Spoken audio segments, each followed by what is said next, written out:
আজকের মাহফিলের মেহমান চলে এসেছেন। নারায়ে তাকবীর, নারায়ে তাকবীর। কুতুয়া বরগুনা বাসীর পক্ষ থেকে এই গ্রামের নাম কি?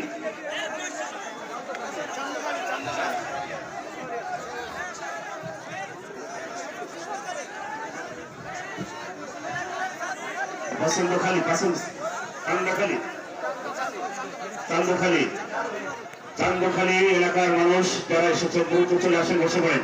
মেহমান এখনই আলোচনা শুরু করতে হয়ে যাক, আমরা সময় নষ্ট করবো না।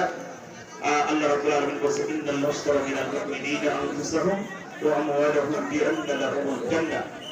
আল্লাহ রাব্বুল আলামিন বলেছেন, আমি মাল এবং জানের বিনিময়ে জান্নাত দেব।